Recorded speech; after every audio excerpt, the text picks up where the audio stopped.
Against the gods अर्थात देवताओं के विरुद्ध। अध्याय 581 से 585। नमस्कार, आप कहानी में खो जाएं उससे पहले चैनल को सब्सक्राइब करें और नोटिफिकेशन ऑन करें। धन्यवाद। देवताओं के विरुद्ध अध्याय 581 सार्वजनिक आक्रोश। आप ऑडियो बुक्स 108 देख रहे हैं। धोखेबाजों से सावधान रहें। अध्याय 581 सार्वजनिक आक्रोश। 7 कुलपतियों के चेहरे काले पड़ गए, लेकिन कुछ समय बाद भी कोई भी आगे नहीं बढ़ा, न ही कोई बोला। यू चे ने उन्हें ऐसी स्थिति में मजबूर कर दिया था। अगर वे सबके सामने घुटने टेककर माफी मांगते हैं तो इसका मतलब होगा कि वे यू परिवार के सामने झुक गए हैं। हालांकि अगर उन्होंने इनकार कर दिया तो वे यून चे द्वारा बिछाए गए जाल में फंस गए होंगे और उनकी प्रतिष्ठा और यहाँ तक कि उनके परिवारों की प्रतिष्ठा पूरे इल्यूश्री दानव क्षेत्र में नष्ट हो सकती है। वे एक चट्टान और एक कठिन जगह के बीच फंस गए थे और वे सभी किसी के कार्रवाई करने का इंतजार कर रहे थे। हालांकि कुछ समय बीत जाने के बाद भी एक भी व्यक्ति आगे नहीं बढ़ा, जिससे पूरा दृश्य बेहद अजीब हो गया। हे यून चे ने उनकी ओर देखा और मजाक में हंसे, तो ये सच है, मेरे शब्द पहले ही काफी स्पष्ट हो चुके हैं। इस मामले में सही और गलत के संबंध में मुझे लगता है कि मैंने इसे स्पष्ट रूप से बता दिया है। इसके बावजूद संरक्षक परिवारों के साथ कुलपिता वास्तव में अभी भी उदासीन है। यहाँ बैठा हर व्यक्ति या तो स्वामी है, हेगमन है, पावरहाउस है या युवा पीढ़ी का सितारा है, जो अतीत, वर्तमान और भविष्य के स्तंभ है। डेमन इंपीरियल सिटी संपूर्ण इल्यूश्री डेमन क्षेत्र का सबसे महत्वपूर्ण केंद्र है। ये दानव महारानी शासनकाल समारोह आप सभी के लिए एक मूल्यवान अनुभव है, क्योंकि मेरा मानना है कि इस बिंदु पर हर किसी ने पहले से ही वास्तविक समस्याओं को स्पष्ट रूप से देख लिया है, जो कि दानव इंपीरियल सिटी के मूल में है। आप सभी को स्पष्ट रूप से सही और गलत, वफादार और गद्दार के बीच अंतर करने में सक्षम होना चाहिए। साथ ही कौन वास्तव में अभिभावक परिवार की उपाधि का हकदार है और कौन सा जहर है जिसे खत्म करने की जरूरत है। यून चे के शब्द हॉल में जोर से गूंज उठे।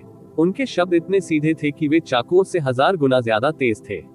ऐसे शब्द, यहाँ तक कि लिटिल डेमन महारानी ने भी इसे इतने सीधे तौर पर नहीं कहा होगा, क्योंकि उसने जिन लोगों को निशाना बनाया था वे इल्यूश्री डेमन दायरे के भीतर 7 सबसे मजबूत ताकतें थी और उनमें से कोई भी इल्यूश्री डेमन दायरे को झटका देने में सक्षम होगा। सभी 7 परिवारों की तो बात ही छोड़ दे।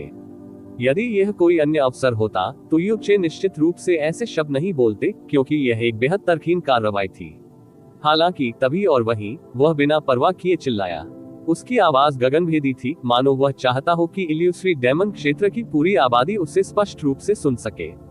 यू चे के शब्दों ने कई लोगों को डर से कांपने पर मजबूर कर दिया। दरअसल अभी हर कोई पहले से ही चीजों को स्पष्ट रूप से देख सकता है।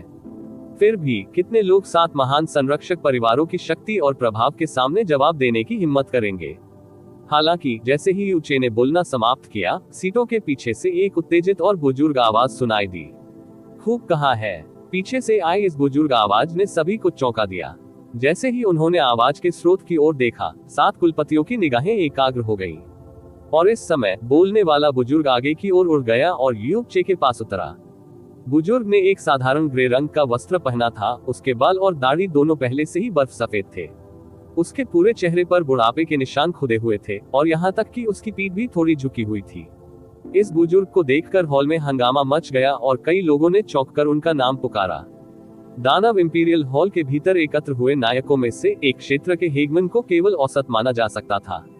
हालांकि ये बुजुर्ग निश्चित रूप से ऐसा नहीं कर सका, क्योंकि वह डेमन इंपीरियल सिटी के अलावा इल्यूश्री डेमन क्षेत्र के सबसे बड़े शहर का क्षेत्र स्वामी था, स्काई डेमन क्षेत्र का क्षेत्र लॉर्ड किन जेंग। वह पहले से ही 1400 वर्ष का था और वरिष्ठता के मामले में वह दिवंगत दानव सम्राट से भी ऊंचा था। जब 1000 साल पहले दिवंगत दानव सम्राट सिंहासन पर बैठा तो वह पहले से ही स्काई दानव क्षेत्र का क्षेत्र प्रमुख था और वह अभी भी क्षेत्र का स्वामी था। उपस्थित सभी लोगों में वह एकमात्र व्यक्ति था जिसने दानव सम्राटों की 3 पीढ़ियों के अधीन सेवा की थी। वरिष्ठता के मामले में इंपीरियल डेमन हॉल में कोई भी उनकी बराबरी नहीं कर सकता था। किन जेंग का स्वभाव अपनी धार्मिकता के लिए प्रसिद्ध था। 1000 वर्षों तक स्काई डेमन क्षेत्र के स्वामी के रूप में सेवा करते हुए उन्हें स्काई डेमन क्षेत्र और यहाँ तक कि पूरे इल्यूश्री डेमन क्षेत्र में बहुत सम्मान दिया गया था। यहाँ तक कि दिवंगत दानव भीष्मराट ने उसके साथ बहुत सम्मान से व्यवहार किया और स्वाभाविक रूप से लिटिल डेमन महारानी ने भी उसका अनुसरण किया। वह डेमन इंपीरियल सिटी के बाहर मौजूद उन कुछ लोगों में से एक थे जिनके शब्दों में गार्जियन परिवार के किसी व्यक्ति के शब्दों के समान महत्व था। हालांकि किन झेंग ने आमतौर पर ऐसे व्यक्ति की छाप छोड़ी जो शांत और धैर्यवान था, और किसी ने भी आज उसके गुस्से में चिल्लाने और आगे बढ़ने की उम्मीद नहीं की थी। क्षेत्र भगवान किन लिटिल डेमन महारानी ने उसे आश्चर्य से देखा, क्योंकि उसने अपना सम्मान प्रकट किया जो वह शायद ही कभी दिखाती थी। किन झेंग ने एक कदम आगे बढ़ाया, सम्मान पूर्वक झुककर कहा, मैं लिटिल डेमन महारानी से इस विषय के अपराध को क्षमा करने का अनुरोध करता हूँ। हालांकि भ्रामक दानव क्षेत्र के एक विषय के रूप में इस पुराने विषय में कुछ चीजें हैं जो उसे करनी चाहिए, साथ ही कुछ चीजें हैं जो उसे कहनी चाहिए। जब किन झेंग ने बोलना समाप्त कर लिया तो वह अचानक घूम गया और यू कंगहाई के शरीर की ओर एक घुटने पर झुक गया। उन्होंने शर्म से कहा, बूढ़ा किन झेंग विशेष रूप से दानव राजा से माफी मांगने के लिए यहाँ आया है। युन चे तेजी से आगे बढ़ा और उससे सहारा देने की कोशिश करने के लिए अपना हाथ बढ़ाया। बूढ़े वरिष्ठ, ये है। किन झेंग ने उसे हाथ हिलाया और घुटने टेक कर खड़ा रहा, खड़े होने से दृढ़ता से इनकार करते हुए कहा, एक सदी पहले एक संरक्षक परिवार के संरक्षक ने दानव राजा के पापों के बारे में बात करने के लिए इस पुराने को खोजने के लिए व्यक्तिगत रूप से 5000 किलोमीटर की यात्रा की थी, और वह चाहते थे कि यह पुराना समर्थन जुटाए पूरे स्काई दानव क्षेत्र से दानव राजा की निंदा की जाएगी और लिटिल दानव महारानी को यून परिवार को उनके गलत कामों के लिए दंडित करने के लिए मजबूर किया जाएगा, अन्यथा भ्रामक दानव क्षेत्र अराजक हो जाएगा। पुराना 1000 से अधिक वर्षों से व्यर्थ में जी रहा है और वास्तव में आसानी से अंधा कर दिया गया था और पूरी शताब्दी के लिए दानव राजा को डांटा था। न केवल मैंने स्काई दानव क्षेत्र के भीतर दानव राजा के प्रतिष्ठित नाम को नष्ट कर दिया था, मैंने उसे लगभग एक पापी में बदल दिया था जिसने भ्रामक दानव क्षेत्र को नष्ट कर दिया था। इस पुराने ने दानव राजा को विफल कर दिया है, दिवंगत दानव सम्राट और लिटिल दानव महारानी को विफल कर दिया है, यून परिवार को विफल कर दिया है, स्काई दानव क्षेत्र को विफल कर दिया है, दुनिया में हर किसी को विफल कर दिया है। किन झेंग के शब्द अप्रभावित रूप से दुख और अफसोस से भरे हुए थे। उनके द्वारा कहा गया प्रत्येक शब्द गहरी भावना से भरा हुआ था और जिसने भी उन्हें सुना उनका दिल कांप उठा। जब उसने बात पूरी की तो उसकी बूढ़ी आंखों में पहले से ही आंसू झलक रहे थे। युन चे ने खुद को नीचे किया और कृतज्ञता पूर्वक उत्तर दिया, बूढ़े वरिष्ठ, आपको खुद को दोष देने की जरूरत नहीं है। आखिरकार आप तब पूरी सच्चाई नहीं जानते थे और कुछ खलनायकों के बहकावे में आ गए थे। नहीं, किन झेंग ने अपना सिर हिलाया, गलती तो गलती होती है। भले ही इस बूढ़े को 10 साल तक दानव राजा की आत्मा के सामने घुटने टेकने पड़े, ये निश्चित रूप से वही होगा जो इसके योग्य है। उसने युन चे की ओर देखा और अपने हाथ जोड़कर गंभीरता से झुका, बच्चे, इस बूढ़े को वास्तव में तुम्हें धन्यवाद देने की जरूरत है। यदि आपने इस बूढ़े को सत्य देखने की अनुमति नहीं दी होती, इस बूढ़े को मेरे पापों का पश्चाताप करने का अवसर नहीं दिया होता, तो जब मैं मर जाता तो मेरे पास दानव राजा से मिलने का चेहरा भी कैसे होता, मेरे पास ऐसा कैसे होता, दानव सम्राट से मिलने का चेहरा। यू चे ने जल्दी से किन झेंग की बाह पकड़ ली और कहा, बूढ़े वरिष्ठ, आपको ऐसा नहीं करना चाहिए। मैं तो बस एक छोटा सा कनिष्ठ हूँ और आपके महान सौजन्य के योग्य नहीं हूँ। वरिष्ठ धर्मात्मा तो है ही, आप सागर के समान विशालचित भी हैं। भले ही आप 100 साल तक गलत रहे हो, मेरा मानना है कि आपका कोई नुकसान नहीं था। स्वर्ग में राक्षस सम्राट और दादाजी निश्चित रूप से आपको थोड़ा भी दोष नहीं देंगे। किन झेंग ने यूचे को देखा और खुशी से सिर हिलाया, आप निस्संदेह दानव राजा के पोते हैं। इस बूढ़े ने जीवन भर कई युवा और प्रतिभाएं देखी हैं, फिर भी उनमें से एक भी आपकी तुलना में नहीं है। ईमानदारी से कहें तो ये बूढ़ा पिछली शताब्दी से इल्यूस्ट्री डेमन दायरे के भविष्य को लेकर चिंतित है। हालांकि अब जब दानव सम्राट की मुहर वापस कर दी गई है और एक कनिष्ठ जिसने इस पुराने को भी प्रभावित किया है, वह भ्रामक दानव क्षेत्र में दिखाई दिया है, भले ही मैं अब गुजर जाऊं, मैं निश्चित रूप से निश्चिंत हो जाऊंगा। युन चे ने अपना सिर हिलाया और कहा, ये जूनियर सीनियर से इतनी प्रशंसा का पात्र नहीं है। नहीं, आप इसके लायक हैं। हवा से एक तेज आवाज आए और काली दाढ़ी वाला एक मोटा आदमी किन झेंग के पास उतरा। वह सीधे यून कंगहाई के शरीर की ओर एक घुटने के बल झुक गया। साउथ सन सिटी लॉर्ड ले युनजियान विशेष रूप से दानव राजा की क्षमा मांगने के लिए यहाँ है। मेरा दृढ़ विश्वास है कि मैंने कभी ऐसा नहीं किया है, कुछ भी गलत है, लेकिन आज मुझे पता चला कि पिछली शताब्दी से मैं ले युनजियन अंधा था और एक जानवर से भी बदतर हूँ। जैसे ही यू चे बोलने ही वाला था, उसी समय कई आकृतियां हवा में दिखाई दी और यू कैंघई की लाश के पास आ गईं, और वे सभी उसकी ओर घुटनों के बल झुक गईं। दक्षिण सीमा कमांडर झाओ झेंझी दानव राजा से क्षमा मांगने के लिए यहाँ है। Yellow wind region lord Ouyang Jian वरिष्ठ दानव राजा से माफी मांगने के लिए यहाँ आए हैं। पिछले 100 वर्षों के अपने कार्यों और शब्दों के बारे में सोचते हुए मैं शर्म से मरने लायक हूँ। उत्तरी नदी क्षेत्र के भगवान डैन हाओकोंग ने दानव राजा को विफल कर दिया है। दिवंगत दानव सम्राट को विफल कर दिया है।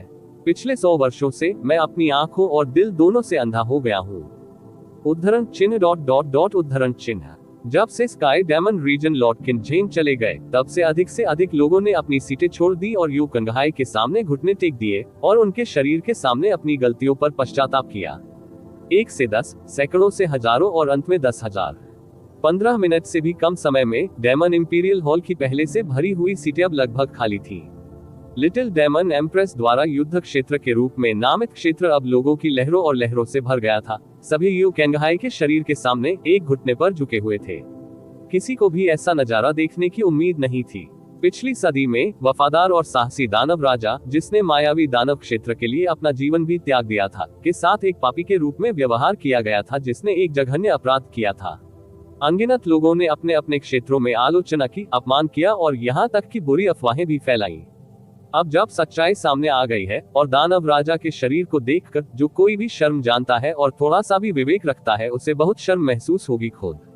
लेकिन उन 7 परिवारों के सामने जो स्पष्ट रूप से यून परिवार के दुश्मन के रूप में सामने आए थे, कौन सबके सामने आने और दानव राजा के शरीर के सामने पश्चाताप करने की हिम्मत करेगा, भले ही वे शर्मिंदा हों। हालांकि जब किन झेंग बाहर निकलने वाले पहले व्यक्ति बने तो स्थिति काफी बदल गई। अधिक से अधिक लोग आगे आए और अंत में जो लोग अपने अपराधों को स्वीकार करने के लिए आगे नहीं बढ़े, वे अजनबी बन गए। बैठे हुए वे असहज महसूस कर रहे थे, जैसे कि उनकी आलोचना की जा रही हो और हर जगह से उन्हें नीची दृष्टि से देखा जा रहा हो। अंत में न केवल शहर के स्वामी, क्षेत्र के स्वामी और कमांडर थे, बल्कि यहाँ तक कि बड़ी ताकतों के आधिपत्य भी उनके सामने घुटने टेक रहे थे। दानव राजा का शरीर पश्चाताप कर रहा है। स्थिति पूरी तरह से नियंत्रण से बाहर हो गई थी। जैसे ही ड्यूक हुआई वहां खड़ा हुआ, उसका चेहरा एक लाश की तुलना में सख्त हो गया और उसका शरीर लगातार कांपने लगा। दानव महारानी के शासनकाल समारोह से पहले उसने सोचा था कि सब कुछ उसके नियंत्रण में होगा। हालांकि एक निश्चित यूनचे के कारण उसकी योजनाओं के अनुसार कुछ भी नहीं हुआ और यह बेहद प्रतिकूल होने लगा। यहाँ तक कि अपने सपनों में भी उसने उम्मीद नहीं की थी कि चीजें इस तरह से विकसित होंगी। एक क्षेत्र के आधिपत्य होने के नाते उनके पास वह आवाज बनने का मौका था जिसने पूरे भ्रामक दानव क्षेत्र को दानव राजा और यून की निंदा करने के लिए प्रेरित किया। परिवार और वे इसी तरह पूरे भ्रामक दानव क्षेत्र को दानव राजा और यून परिवार की प्रशंसा करने के लिए प्रेरित कर सकते हैं। इसके अलावा पिछली सदी के अपराध बोध के कारण यू कैंगहाई और यू परिवार का अच्छा नाम जल्दी से बहाल हो जाएगा और यह कई बार पलट भी सकता है। उस समय यू परिवार को जनता से जो समर्थन मिला, वह उन्हें मजबूती से खड़े होने के लिए पर्याप्त होगा। यू परिवार में सभी की आंखों से आंसू छलक पड़े। यू क्विंगहोंग खड़े हुए और धीरे से इशारा किया, यू क्विंगहोंग।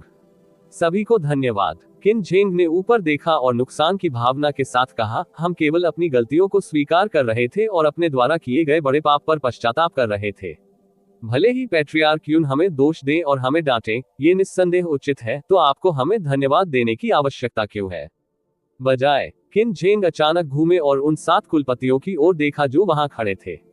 उसकी निगाहें तुरंत ठंडी हो गईं। हेलियांग कुंग, यह आप ही थे जो वर्षों पहले इस पुराने को खोजने के लिए व्यक्तिगत रूप से आए थे, और यह आप ही थे जिन्होंने मुझे लिटिल डेमन महारानी पर दबाव बनाने के लिए पूरे स्काई डेमन क्षेत्र का उपयोग करने के लिए मजबूर किया था। जिसने स्काई डेमन क्षेत्र में जनता की राय को बहुत उकसाया, वह आपका हेलियन परिवार भी था। उस समय इस बूढ़े ने भोलेपन से विश्वास कर लिया था कि आपका हेलियन परिवार केवल जनता के आक्रोश को दबाने के लिए यून परिवार को दंडित करना चाहता था, और ऐसा केवल इल्यूसरी डेमन दायरे की बड़ी तस्वीर को ध्यान में रखकर कर रहा था। हालांकि आज मैंने जो सीखा है, ये सब स्पष्ट रूप से आपके व्यक्तिगत लाभ के लिए था। आप केवल यून परिवार और दानव राजा की बदनामी करना चाहते थे। अब जब सच्चाई सामने आ गई है और दानव राजा का शव यहाँ पड़ा है, तो जाहिर तौर पर आपके हेलियन परिवार को ही दानव राजा से माफी मांगने की सबसे ज्यादा जरूरत है। आप अभी भी उदासीनता से वहां क्यों खड़े हैं? और आप में से बाकी आप 7 कुलपतियों ने पहले ही व्यक्तिगत रूप से स्वीकार कर लिया है कि आपने एक साथ काम किया है और 100 साल पहले भ्रामक दानव क्षेत्र के भीतर दानव राजा के बारे में झूठी अफवाहें फैलाई थी, जिसके कारण दानव राजा को जनता द्वारा डांटा गया था। आप सभी ने नायकों की एक पीढ़ी को पूरी सदी के लिए घोर पापी बना दिया है। ऐसा क्यों है कि राक्षस राजा के शरीर का सामना करते समय आप सभी अपनी गलतियों को स्वीकार करने और पश्चाताप करने के लिए तैयार नहीं हैं? हालांकि हम सभी ने भी गलतियां की हैं, हम अपनी गलतियों को स्वीकार करना और पश्चाताप करना जानते थे। क्या ऐसा है कि आपके प्रतिष्ठित अभिभावक परिवारों में ऐसा करने का आचरण नहीं है? आप संरक्षक परिवारों के पास आकाश जितनी विशाल शक्ति है और कोई भी आपको अपमानित करने का साहस नहीं करता है। हालांकि आज यदि आप दानव राजा से माफी नहीं मांगते हैं तो न केवल ये बूढ़ा आपको तुच्छ समझेगा, बल्कि मैं पूरे स्काई दानव क्षेत्र को स्पष्ट रूप से सूचित करूंगा कि आप सभी कैसे कार्य करते हैं। ये बूढ़ा अपनी कब्र में आधा कदम पहले ही पहुंच चुका है। मैं आपके प्रतिशोध से नहीं डरता। किन झेंग के शब्द, जो बहरा कर देने वाले और गुस्से से भरे हुए थे, सीधे हेलियन कुंग और 6 अन्य पेट्रियार्क पर लक्षित थे। जब उन्होंने बोलना समाप्त किया तो किन झेंग के बगल में एक बुजुर्ग भी चिल्लाया, ये बूढ़ा व्यक्ति रीजन लॉर्ड किन ने जो कहा है उससे सहमत है। यदि आप सभी दानव राजा से माफी नहीं मांगते हैं तो यह आपके परिवार के 10,000 साल पुराने प्रतिष्ठित नाम को शर्मसार करने वाला होगा। देवताओं के विरुद्ध अध्याय 582 घेर लिया गया। आप ऑडियो बुक्स 108 देख रहे हैं। धोखेबाजों से सावधान रहें। अध्याय 582 कोनेदार। हाँ, आप सातों परिवारों को अपने वरिष्ठ दानव राजा से माफी मांगनी होगी। यहाँ तक कि क्षेत्र के इस सम्मानित वरिष्ठ लॉर्ड किन ने भी आगे बढ़कर उपस्थित सभी लोगों के सामने माफी मांगने की पहल की है। तो मुख्य अपराधी के रूप में दानव सम्राट की मुहर से संबंधित मामले के अलावा आपके पास इनकार करने का क्या कारण है? क्या आप दुनिया भर में हंसी का पात्र बनने से नहीं डरते? पैट्रियार्क चांग, उन दिनों में आपके चांग परिवार ने लोगों को दानव राजा के पापों का प्रचार करने के लिए हमारे दक्षिणी समुद्री क्षेत्र में भेजा था। लेकिन अब जब सच्चाई सामने आ गई है तो इसे अत्यधिक नहीं माना जाएगा यदि आपका पूरा वंश ऐसा करता यून परिवार के सामने घुटने टेकना और माफी मांगना। क्या ऐसा हो सकता है कि अभी आप दानव राजा के अवशेषों के सामने अपनी गलतियों को स्वीकार करने को भी तैयार नहीं है? जब आपका सामना दानव राजा की लाश से होता है तो क्या आपको जरा भी शर्म या अपराधबोध महसूस नहीं होता? अगर सचमुच ऐसा है तो भले ही आप सभी अभिभावक परिवारों का हिस्सा हो, फिर भी हम आपको नीची दृष्टि से देखेंगे। इस डेमन इंपीरियल हॉल में प्रवेश पाने में सक्षम एक भी व्यक्ति मूर्ख नहीं था। आज उन्होंने जो देखा और सुना वह दो स्पष्ट रूप से विभाजित गुट थे। ड्यूक हुआई, जो जानबूझकर असहमति भड़काने की कोशिश कर रहे थे, और 7 कुलपतियों का अतिरंजित अहंकार और उनके प्रति उनकी घुटन भरी स्पष्ट निष्ठा। इसके अलावा ये सब यूचे द्वारा कड़ी मेहनत से टुकड़े टुकड़े करके उजागर किया गया था। तो ये कैसे संभव था कि भीड़ को अब तक किसी भी गड़बड़ की गंध नहीं आई होगी? जो बात सबसे अधिक सामने आई वही ये थी कि 7 परिवारों ने एकजुट होकर यून परिवार का जमकर विरोध किया था। यह इस तथ्य से जुड़ा था कि उन्हीं 7 परिवारों ने भी दानव राजा और यून परिवार को दोषी पाए जाने के लिए उकसाया और दबाव डाला था। ये निश्चित रूप से पूर्व निर्धारित था और इसमें किसी प्रकार की योजना भी छिपी हो सकती है जिसके बारे में उन्होंने गहराई से सोचने की हिम्मत नहीं की। 100 साल पहले 7 परिवारों की प्रेरक प्रेरणा के तहत यहाँ के सभी आधिपत्य सहयोगी और शतरंज के मोहरे बन गए, यहाँ तक कि पापी बनने की हद तक, जिन्होंने नाम की वफादारी और भक्ति को अपवित्र कर दिया। इन आधिपत्यों ने राक्षस राजा के वंशजों को विफल कर दिया था, तो उनके हृदय क्रोध और पछतावे से कैसे नहीं भरे हो सकते थे। हालांकि दूसरे पक्ष में अभी भी 7 महान संरक्षक परिवार शामिल थे, इसलिए वे उन्हें नाराज करने का जोखिम नहीं उठा सकते थे। लेकिन जब किसी ने अपना सिर उठाया तो बाकी लोग पत्र व्यवहार भी किया और स्थिति स्वाभाविक रूप से पहले से बिल्कुल अलग हो गई थी। किन झेंग के शब्द समुद्र में एक बूंद की तरह थे, फिर भी उन्होंने लहरों की सुनामी उत्पन्न कर दी।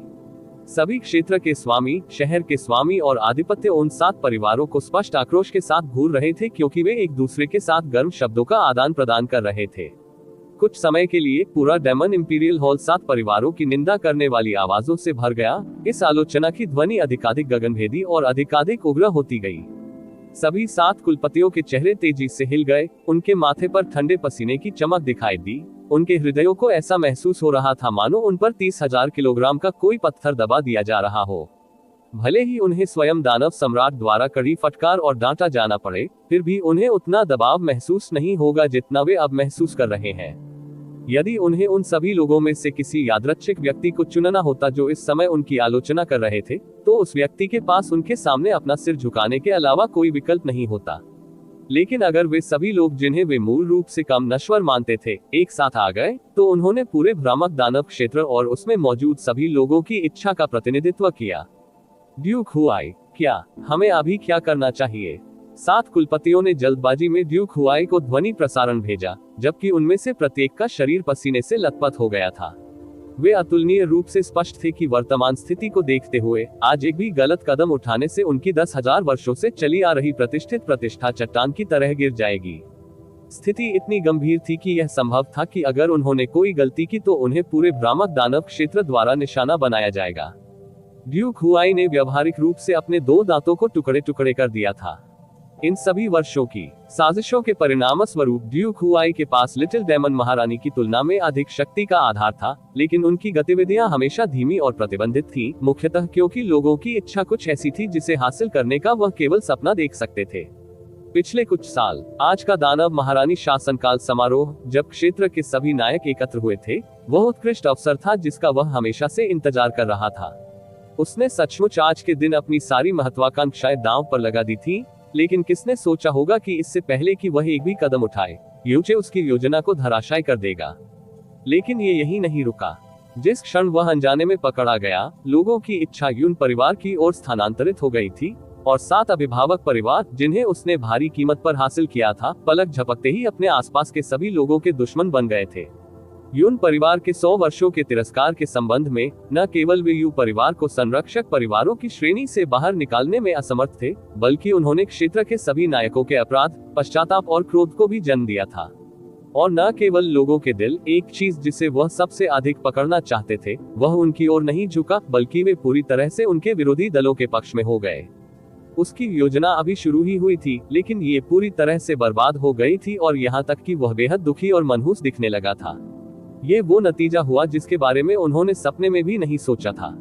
उसने अपने दांत पीस लिए और अत्यंत गहरी आवाज में बोला, हम और क्या कर सकते हैं? जल्दी करो और उस लाश से माफी मांगो। या क्या तुम स्वर्ग के नीचे सभी के श्राप के तहत डूबने का इंतजार कर रहे हो? अब जब चीजें यहाँ तक आ गई हैं, तो यून कंगहाई की लाश से माफी मांगना कुछ ऐसा था जो उन्हें करना ही था, चाहे कुछ भी हो। यदि नहीं, तो परिणाम इतने गंभीर होंगे कि एक अभिभावक परिवार के रूप में भी वे इसे सहन करने में सक्षम नहीं होंगे। तो इस समय 7 कुलपतियों ने एक साथ अपने दांत पीस लिए और विशाल भीड़ के बीच से अपना रास्ता बनाते हुए यू केंघई के शरीर की ओर उड़ गए, जिसके बाद वे अतुलनीय कठिनाई के साथ घुटनों के बल बैठे। डेमन इंपीरियल हॉल में सन्नाटा छा गया और सभी लोगों की निगाहें इन 7 लोगों की आकृतियों पर केंद्रित हो गईं।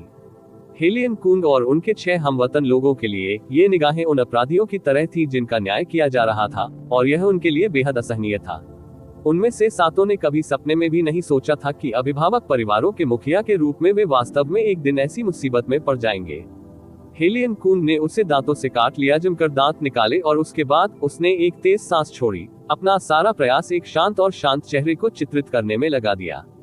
उसने अपना सिर यून कंगहाई के शरीर की ओर झुकाया और घोषणा की, परम श्रद्धेय दानव राजा, ये कनिष्ठ शुरू में पेड़ों के लिए जंगल देखने में असमर्थ था, और मूर्खता के एक क्षण में इस कनिष्ठ ने अभिमान पूर्वक सोचा कि वह उसकी ओर से कार्य कर रहा था संपूर्ण मायावी दानव क्षेत्र।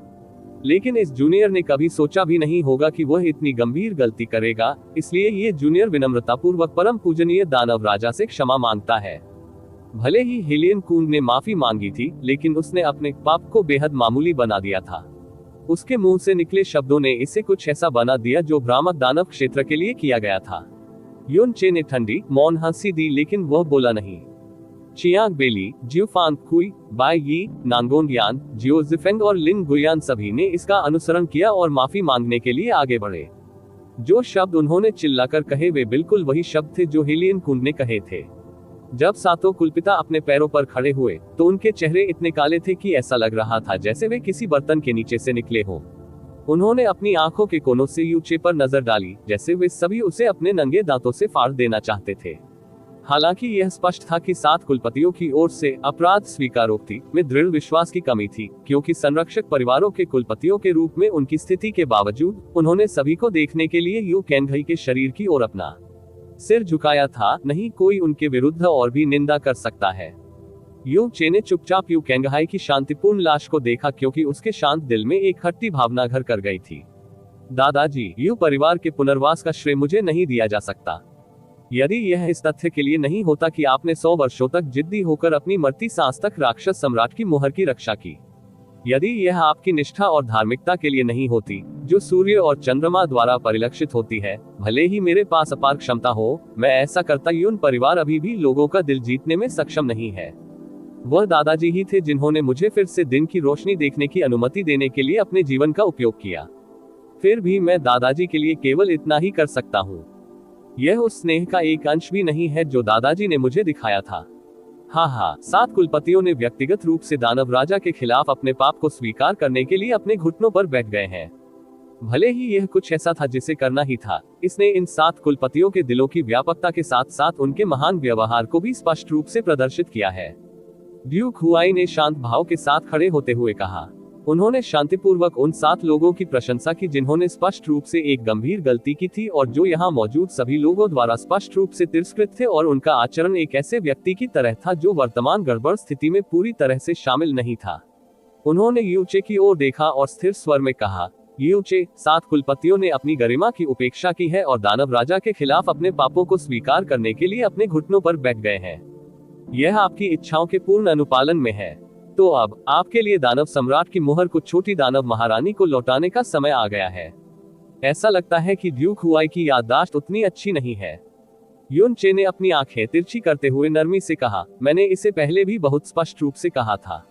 यदि आप चाहते हैं कि मैं दानव सम्राट की मुहर वापस कर दूं, तो इन 7 लोगों को पहले मेरे दादाजी के सामने पश्चाताप में घुटने टेकना होगा, और ऐसा करने के बाद उन्हें एक बार फिर छोटी दानव महारानी के प्रति वफादारी की शपथ लेनी होगी। मैंने निश्चित रूप से उनमें से किसी को भी लिटिल डेमन महारानी के प्रति वफादारी की शपथ लेते नहीं देखा। ड्यूक हुआई की भौहें तन गईं और उसने धीमी आवाज में घोषणा की, यूचे, इस बात पर ध्यान देते हुए कि आप न केवल हमारे कनिष्ठ हैं, बल्कि दानव राजा के वंशज भी हैं, इस ड्यूक और 7 कुलपतियों ने धैर्यवान और मिलनसार बनने की कोशिश की है। हर संभव तरीके से तुम्हारे साथ हूँ, इसलिए अहंकार मत करो, कहीं ऐसा न हो कि तुम बहुत ज्यादा दबंग हो जाओ। ड्यूक हुआई और 7 पितृपुरुष निश्चित रूप से धैर्यवान, मिलनसार और समझौता करने को तैयार थे, लेकिन जब तक कोई अंधा नहीं था, आप बता सकते थे कि वे दबाव में ऐसा कर रहे थे। यूचे के व्यवस्थित दबाव के बाद ही उनके पास मिलनसार होने के अलावा कोई विकल्प नहीं था और समझौता करने को तैयार। बाकी सभी की नजर में 7 कुलपतियों को सबके सामने छोटी दानव महारानी के प्रति निष्ठा की शपथ दिलाना वास्तव में एक छोटी सी बात थी, क्योंकि अभिभावक परिवारों के सदस्यों के रूप में छोटी दानव महारानी के प्रति वफादार रहना उनका कर्तव्य था पहले स्थान पर। लेकिन ड्यूक हुआई यूचे के असली मकसद से बेहद वाकिफ थे। यूचे चाहता था कि वे एक बार फिर अपनी वफादारी की शपथ लें। इसके अलावा वह जो शपथ उन्हें दिलाना चाहता था वह जहरीली शपथ थी, अगर हम विद्रोह करेंगे तो हमारे वंशज 10,000 पीढ़ियों तक गुलाम और वेश्या बने रहेंगे। यदि उन्होंने ऐसी जहरीली शपथ ली तो यह निस्संदेह इन 7 कुलपतियों के दिल में एक जहरीली सुई चुभो देगी, और यदि वे ड्यूक हुआई के विद्रोह का अनुसरण करना जारी रखते हैं तो वे निस्संदेह खुद को और अपने वंशजों को शाप देंगे। और क्योंकि क्षेत्र के सभी नायक गवाही देने के लिए उपस्थित थे, संपूर्ण भ्रामक दानव क्षेत्र इन 7 कुलपतियों द्वारा की गई जहरीली शपथ को याद रखेगा। इसने न केवल 7 कुलपतियों को बल्कि ड्यूक हुआई को भी बीमार कर दिया। यदि 7 कुलपतियों ने इनकार कर दिया तो इसने निस्संदेह क्षेत्र के सभी नायकों के लिए घोषणा की कि उनके पास छिपाने के लिए कुछ है। उस समय ये युनचे भी नहीं होगा, कोई भी जिसकी जीभ चमकीली हो वह अवसर का लाभ उठा सकता है सभी 7 कुलपतियों के सिर के ऊपर गंदगी का एक अविनाशी बेसिन तोड़ना। युनचे के कदम ने उन्हें ऐसी स्थिति में डाल दिया था जहां यदि वे आगे बढ़ते तो ये दुखद था और यदि वे पीछे हटते तो भी दुखद होता।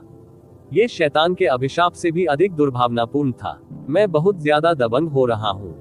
जैसा कि अपेक्षित था, जैसे ही ड्यूक हुआई ने अपना मुंह खोला, युनचे का जवाबी हमला तुरंत हुआ। क्या मैं ड्यूक हुआई से पूछने का साहस कर सकता हूँ कि मैं किस तरह से बहुत ज्यादा दबंग हो गया हूँ? पितृसत्ता के रूप में जो अपने संबंधित अभिभावक परिवारों का नेतृत्व करते हैं, उनके लिए छोटी दानव महारानी के प्रति वफादारी की शपथ लेना मूल रूप से एकमात्र सही और उचित काम है। वे 10,000 वर्षों से दानव सम्राट के कबीले के प्रति वफादार रहे हैं, और अभी मैं उनसे केवल अपनी वफादारी की पुष्टि करने के लिए शपथ लेने के लिए कह रहा हूँ। यह न केवल उन्हें एक बार फिर लिटिल डेमन महारानी के प्रति अपनी वफादारी व्यक्त करने का अवसर दे रहा है, बल्कि यह डेमन सम्राट की सील को उसके असली मालिक के पास लौटने की अनुमति भी दे रहा है। यह स्वर्ग के नीचे करने योग्य सबसे सरल कार्य है। यह जरा भी अत्यधिक या अप्रिय नहीं है। तो आप ये कैसे कह सकते हैं कि मैं बहुत ज्यादा दबंग हूँ? ड्यूक हुआई की छाती तेजी से उठी और गिरी। वह जानता था कि युचे ऐसी बात कहने जा रहा है, और वह ये भी जानता था कि क्षेत्र के सभी नायकों के सामने वह अपने द्वारा कहे गए एक भी शब्द का खंडन नहीं कर सकता। अभिभावक परिवारों का अस्तित्व इसी के इर्द गिर्द घूमता है। दानव सम्राट के कबीले के प्रति उनकी वफादारी, ये भ्रामक दानव क्षेत्र के सभी लोगों के लिए सामान्य ज्ञान था। यदि संरक्षक परिवारों में से किसी ने दानव सम्राट के कबीले को धोखा दिया तो वे निस्संदेह पूरे भ्रामक दानव क्षेत्र की निंदा और शत्रुता अर्जित करेंगे। ड्यूक हुआई का दिमाग घूम गया और उन्होंने अनिच्छा से कहा, सभी अभिभावक परिवार पूरे 10,000 वर्षों से दानव सम्राट के प्रति वफादार रहे हैं और पूरी दुनिया जानती है कि उनमें से कोई भी डगमगाया नहीं है। फिर भी आप इन 7 कुलपतियों को ऐसी जहरीली शपथ लेने के लिए मजबूर करेंगे। ये स्पष्ट है कि आप उनका अपमान कर रहे हैं और उनकी निष्ठा पर प्रश्न चिन्ह लगा रहे हैं। इस दुनिया में खाई जाने वाली सभी तथाकथित शपथें हमेशा केवल खोखले शब्द ही रहेंगी। यदि वे वास्तव में विश्वासघाती थे, भले ही उन्होंने जो शपथ खाई थी वह 100 गुना अधिक जहरीली थी, तो इसका क्या प्रभाव होगा? ड्यूक हुआई ने वास्तव में सिर पर कील ठोक दी है। युन चे ने अपना सिर हिलाते हुए और सूखी हंसी देते हुए कहा, चूंकि यह जहरीली शपथ केवल खोखले शब्दों की एक श्रृंखला है, तो अगर इन खाली शब्दों को यूं ही चिल्लाने से न केवल किसी की वफादारी का इजहार होगा, बल्कि दानव सम्राट की मुहर भी लग जाएगी लिटिल डेमन महारानी के हाथों में लौटने के लिए, मुझे लगता है कि एक भी व्यक्ति के पास अस्वीकार करने का कारण नहीं होगा। क्या मैं गलत हूँ? तो फिर ड्यूक हुआई ने मुझ पर बहुत ज्यादा दबंग होने का आरोप क्यों लगाया? उद्धरण चिन्ह ... उद्धरण चिन्ह। ड्यूक हुआई पूरी तरह से अवाक रह गए। हाँ, युन चे ने ठंडी हंसी उड़ाई, अगर मैंने शपथ लेते समय उनसे अपने पूरे कबीले का प्रतिनिधित्व करने का अनुरोध किया होता, तो यह वास्तव में बहुत सशक्त होता। आखिरकार भले ही वे अपने परिवारों के कुलपिता हों, फिर भी वे ऐसा करने में असमर्थ होंगे। अपने कबीले के प्रत्येक व्यक्ति की इच्छा का प्रतिनिधित्व और निर्णय लेते हैं। हालांकि मेरा अनुरोध केवल इतना था कि उन्होंने स्वयं ये शपथ ली थी। यदि ये 7 पितृपुरुष वास्तव में छोटी दानव महारानी के प्रति वफादार होते, भले ही यह शपथ 10,000 गुना अधिक जहरीली होती, तब भी वे शांत रहते और उनके दिलों में झिझक या चिंता का कोई संकेत नहीं आता। इसके बजाय वे खुशी खुशी इस क्षेत्र के सभी नायकों के सामने लिटिल डेमन महारानी के प्रति अपनी अटूट निष्ठा व्यक्त करने के बहाने के रूप में इस्तेमाल करेंगे। अगर यह साधारण अनुरोध भी संघर्ष और घबराहट का कारण बनता है, हाँ, तो क्या ये हम सभी उपस्थित लोगों को यह नहीं बता रहा है कि आपके पास छिपाने के लिए कुछ है? क्योंकि अगर आप ऐसी शपथ खाएंगे तो असल में आप खुद को कोस रहे होंगे। इतना ही नहीं, ड्यूक हुआई या 7 कुलपतियों के जवाब की प्रतीक्षा किए बिना युन चे ने अचानक अपना हाथ बढ़ाया और ड्यूक हुआई की ओर अपनी उंगली उठाए और भौहें सिकुड़कर कहा, ड्यूक हुआई, मैं बस यह नहीं समझ पा रहा हूँ कि आप इसके खिलाफ क्यों बोलेंगे। एक ऐसा कार्य जो न केवल दिमाग को सुन्न कर देने वाला है, बल्कि मायावी दानव शाही परिवार के लिए लाभदायक भी है। एक मायावी दानव रॉयल ड्यूक के रूप में आपको इस तरह के कृत्य पर खुशी मनानी चाहिए। फिर भी आप इसके खिलाफ बोलते रहते हैं। क्या ऐसा हो सकता है कि ड्यूक हुआई, आप? युन चे की बात वहीं रुक गई, लेकिन जिसने भी सुना वह उसकी बात का मतलब समझ गया। एक छोटे से विराम के बाद युन चे की अभिव्यक्ति और स्वर बदल गए और उन्होंने कहा, ड्यूक हुआई, मैं केवल एक नीच कनिष्ठ हो सकता हूँ, लेकिन कुछ ऐसा है जिसके बारे में मुझे ड्यूक हुआई को चेतावनी देने की आवश्यकता है। इल्यूश्री डेमन दायरे में अगर कोई भी विश्वासघात करता है दानव सम्राट, भले ही वह संरक्षक परिवारों का सदस्य हो, अधिक से अधिक सभी उसे तुच्छ समझेंगे। लेकिन ड्यूक हुआई, आप और शाही परिवार के सभी सदस्य जो मौजूद हैं, अगर आपने अपने दिल में कोई विद्रोही विचार रखा है, तो स्वर्ग भी इसे नजरअंदाज नहीं कर पाएगा। पूर्वी विंग में बैठे शाही परिवार के सभी सदस्यों के हाव भाव फीके पड़ गए और ड्यूक झोंग ने गहरी आवाज में कहा, युन चे, जब आप ऐसी बात कहते हैं तो आपका क्या मतलब है? ड्यूक झोंग, क्या इसे समझना सचमुच इतना कठिन है?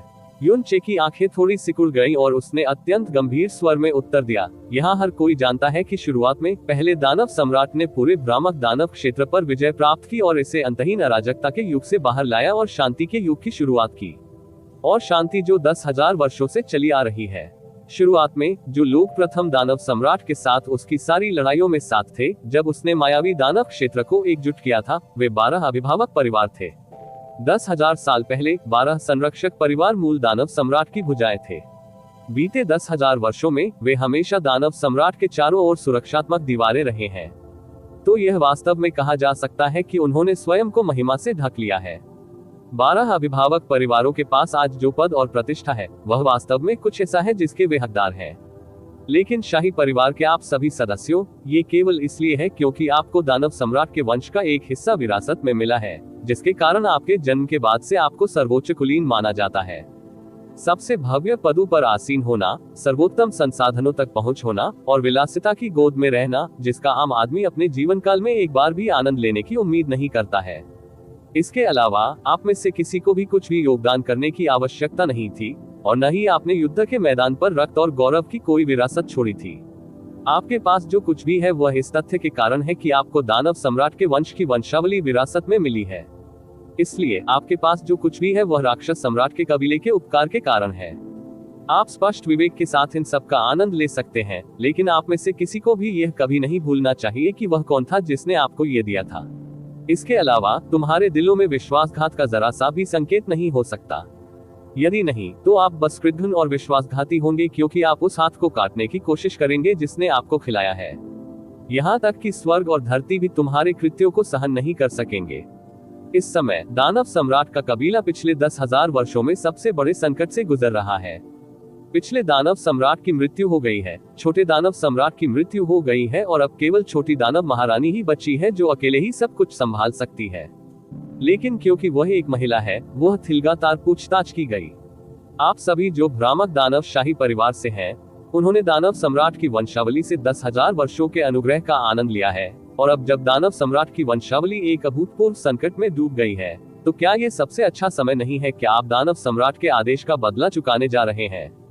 अगर इस समय शाही परिवार का कोई भी सदस्य लिटिल डेमन महारानी की रक्षा और सहायता करने के लिए अपना सब कुछ समर्पित करने के बजाय अपने दिल में विश्वासघात रखता है, तो उनके दिलों में वास्तव में कोई विवेक नहीं बचा है, और वे कुत्तों और सुअरों से भी नीचे हैं। बदसूरत और बेशर्म अभागे, जिन पर निश्चित रूप से स्वर्गीय बिजली गिरेगी। देवताओं के विरुद्ध अध्याय 583 समारोह का निलंबन। आप ऑडियो बुक्स 108 देख रहे हैं।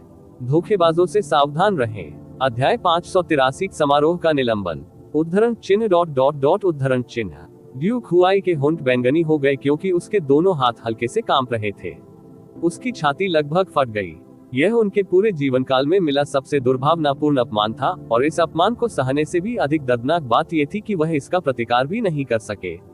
सतह पर यह एक अनुस्मारक था, लेकिन वास्तव में ये ड्यूक हुआई के लिए एक सीधा थप्पड़ था, और पूर्वी विंग के ड्यूक महलों के चेहरे पर दुर्व्यवहार का एक जोरदार थप्पड़ था, जिससे पश्चिमी विंग के सभी ड्यूक और परिवार परेशान हो गए। हक्का बक्का हो जाना। जहां तक पूर्वी विंग के उन ड्यूकों की बात है, उनमें से हर एक का चेहरा अगले की तुलना में बदसूरत था, और इस तरह की स्थिति में कुछ ड्यूक पैलेसों को खुद को ड्यूक हुआई से जोड़ने पर पछतावा भी होने लगा था।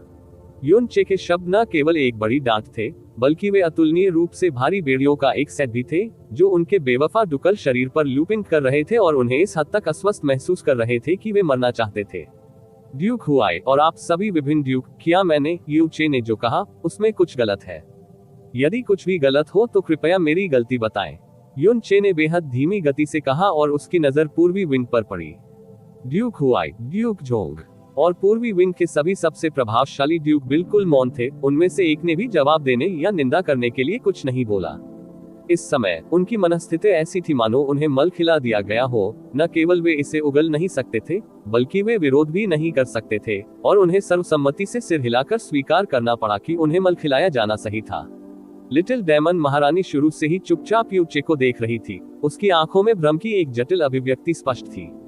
इस दानव महारानी शासनकाल समारोह में वह मूल रूप से हर चीज का जवाब देने के लिए तैयार थी, लेकिन उसने यह उम्मीद नहीं की थी कि वह सब कुछ जो वह मूल रूप से मानती थी कि घटित नहीं होगा। ये भव्य समारोह यू चे का वन मैन शो बन गया था।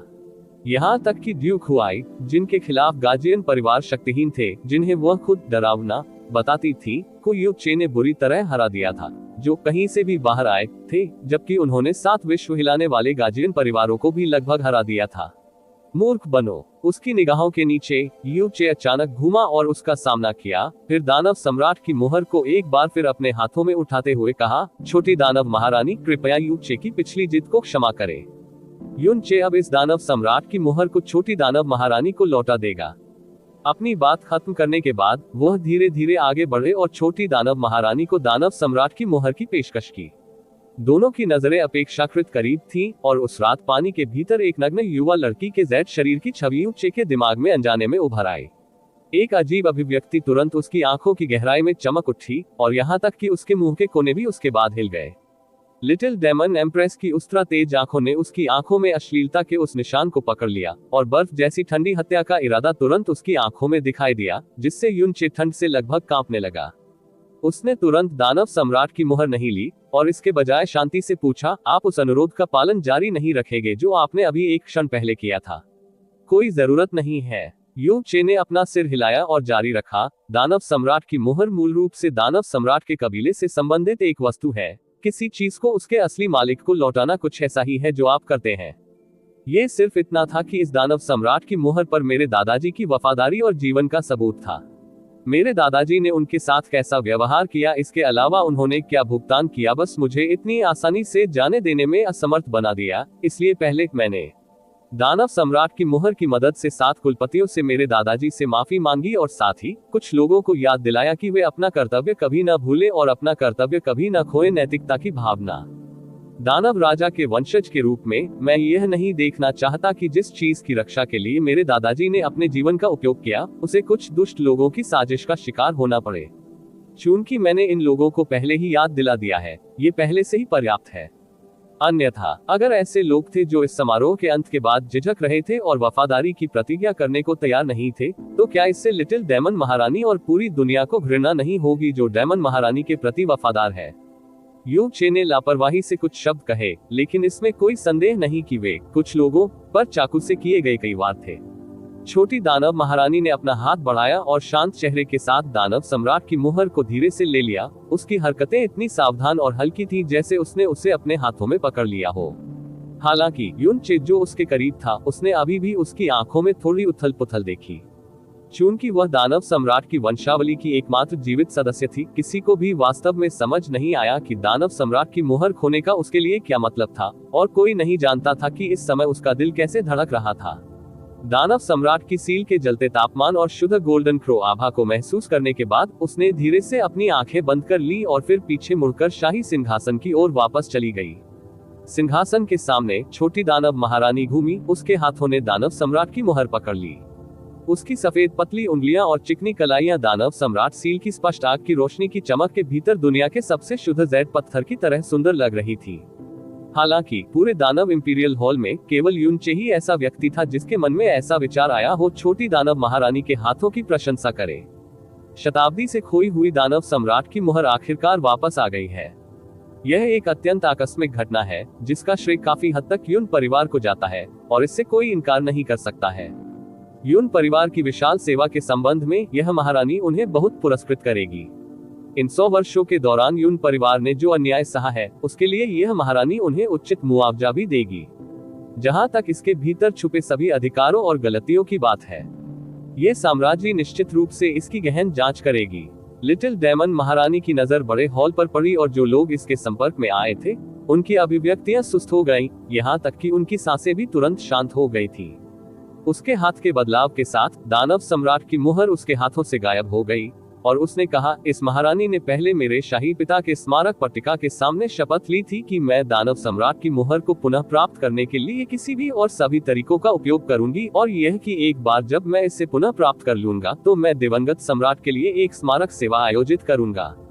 ये साम्राज्य उस शपथ का उल्लंघन नहीं कर सकती जो मैंने अपने शाही पिता को दी थी। यह शासन समारोह आज के लिए स्थगित रहेगा।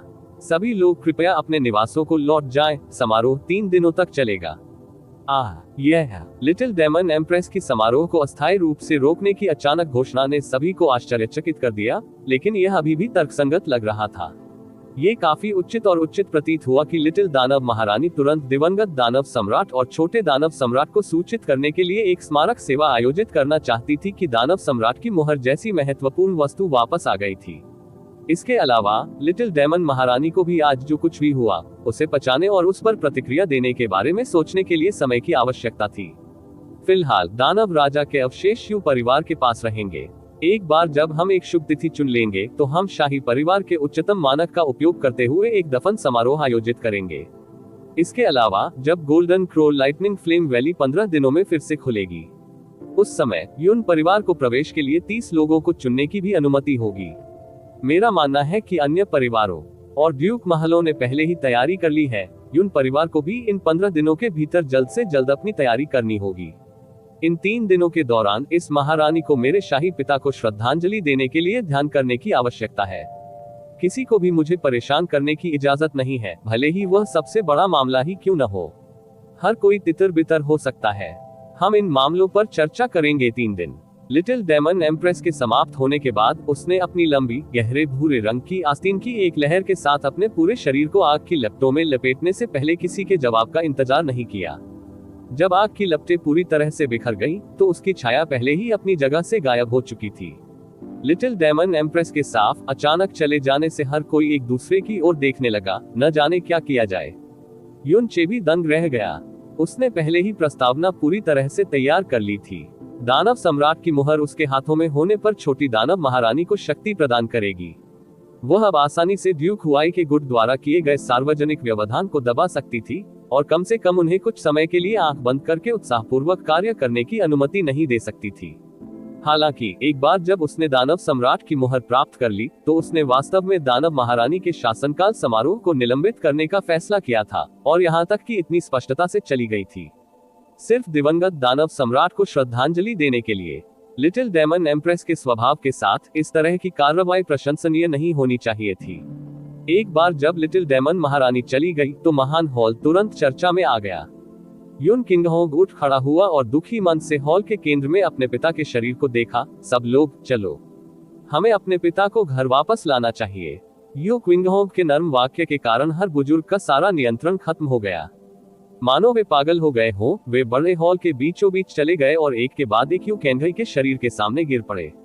कुलपति, ओह, पितृसत्ता। उनकी अंतहीन भावनाओं को ध्यान में रखते हुए वे अपनी दिखावे और प्रतिष्ठा का ख्याल रखने की जहमत भी कैसे उठा सकते थे।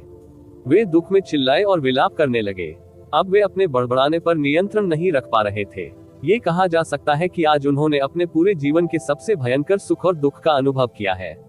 उस समय के बारे में सोचते हुए जब उन्हें 100 साल पहले उनकी मृत्यु की खबर मिली थी, और तब से युन परिवार ने जो कुछ भी झेला था, भले ही उनके पास सबसे मजबूत इच्छा शक्ति थी, फिर भी वे अपनी भावनाओं को दंगे से बचाने में असमर्थ थे।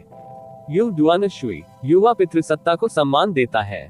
दूसरे बुजुर्ग युन डुआनशुई ने युन चे को गहराई से झुकाया। उनके चेहरे पर उत्तेजना और सम्मान प्रकट हो रहा था, जिसे उन्होंने युन किंगहोंग और युन कैंघई का सामना करते समय ही प्रकट किया था। पहले हमें नहीं पता था कि यंग पेट्रियार्क वापस आ गया था और उसने लापरवाही और अनादर दिखाया था। हमारे कार्य वास्तव में मृत्युदंड योग्य थे। दूसरा बुजुर्ग क्या कह रहा है? जैसे ही यू चे यू डुआनशुई का समर्थन करने के लिए आगे बढ़ने वाला था, वह पहले से ही युन परिवार के बुजुर्गों और शिष्यों से घिरे हुए थे, जिन्होंने एक सुर में अपना सम्मान व्यक्त किया। हम यंग पेट्रियार्क को अपना सम्मान देते हैं। आज यू चे ने उस अशुभ भाग्य को पलट दिया था जो मूल रूप से यू परिवार के लिए तय था और आने वाले तूफान को खत्म करने में भी मदद की थी। आज डेमन इंपीरियल हॉल में मौजूद लोगों में से हर कोई इतना हैरान था कि उन्हें लगा कि वह एक देवता था, खासकर युन परिवार के सदस्य। हालांकि वह केवल 20 वर्ष का था और केवल 3 महीनों के लिए युन परिवार में लौटा था, हर कोई स्वेच्छा से अपना सम्मान दे रहा था और पूरी तरह से आश्वस्त था।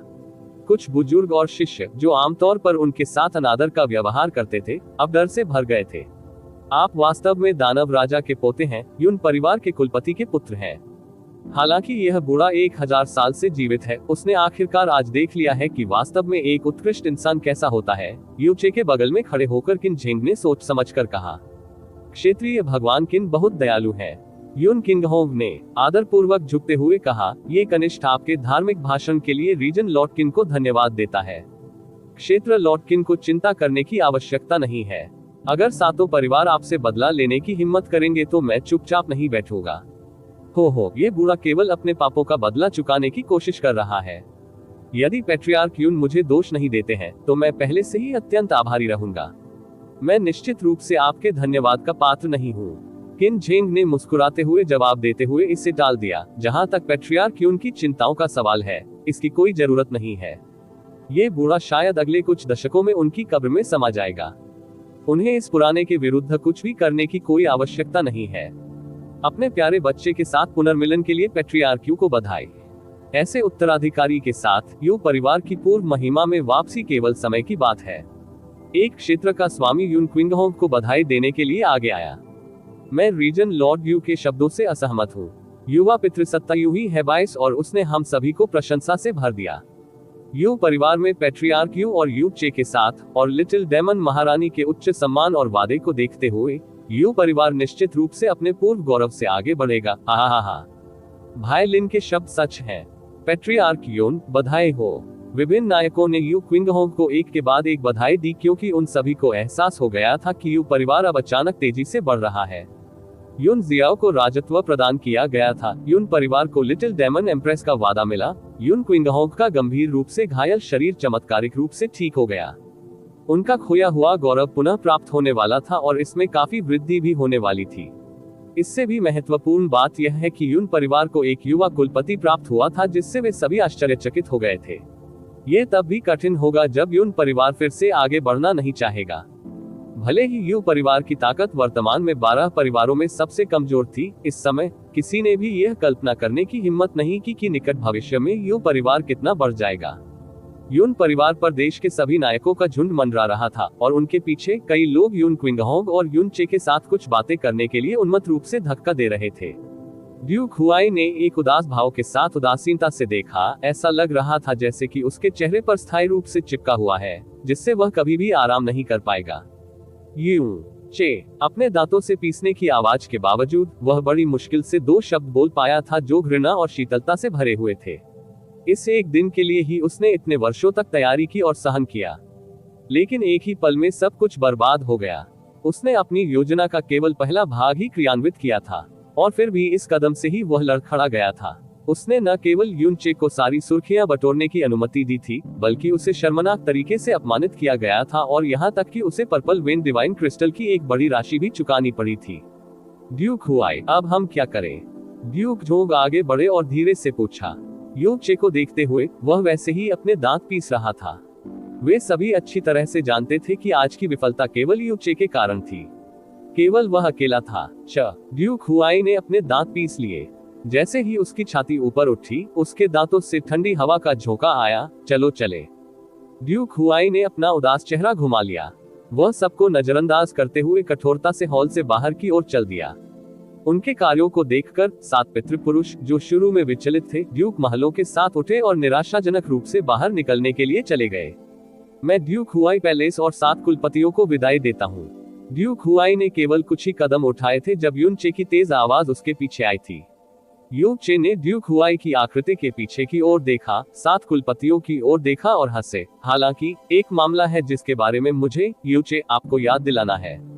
आपके द्वारा मेरे यून परिवार से खोए हुए पर्पल वेन डिवाइन क्रिस्टल के संबंध में कृपया इसे समय पर हमारे यून परिवार निवास पर पहुंचाएं। पूरे इल्यूश्री दानव क्षेत्र को शायद जल्द ही इस मामले के बारे में पता चल जाएगा, इसलिए मुझे लगता है कि प्रतिष्ठित ड्यूक पैलेस और गाजियन परिवार अपने सबसे बुनियादी विश्वास और चेहरे को केवल कुछ kilogram purple when divine crystal के लिए सबके सामने नहीं फेंकेंगे, ठीक है? ड्यूक हुआई के कदम रुक गए और उनका शरीर 3 सांसों तक स्थिर रहा, इससे पहले कि उन्होंने किसी और चीज की परवाह किए बिना यू चे को तुरंत मारने की अपनी इच्छा को बलपूर्वक दबा दिया और चुपचाप डायमंड इंपीरियल हॉल से बाहर निकलते रहे। हम्फ। ड्यूक हुआई के जाते हुए चित्र को उदासीनता से देखते हुए यून चे ने ठंडी खर्राटे ली। ड्यूक हुआई ने पहले जो हत्या का इरादा प्रकट किया था, उसे उन्होंने स्पष्ट रूप से महसूस किया था। सिर्फ एक दिन में तुमने बहुत से लोगों को ठेस पहुंचाई है। इसके अलावा वे इल्यूश्री डेमन दायरे के शीर्ष पावरहाउस है।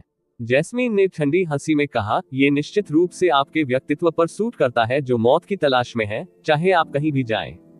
यह मामला मेरे दादाजी के सम्मान और इच्छा से संबंधित है। भले ही मुझे अपनी कब्र खुद ही खोदनी पड़े, यह कोई ऐसी चीज नहीं है जिसे टाला जा सके।